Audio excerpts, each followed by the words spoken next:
flexion. So that just means that you point the toes towards you. So focus first on the form or your starting position.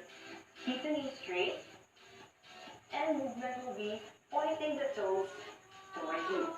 That's one. We'll do 10 on each side. 2, 3, 4, 5, 6, 7. Focus on controlling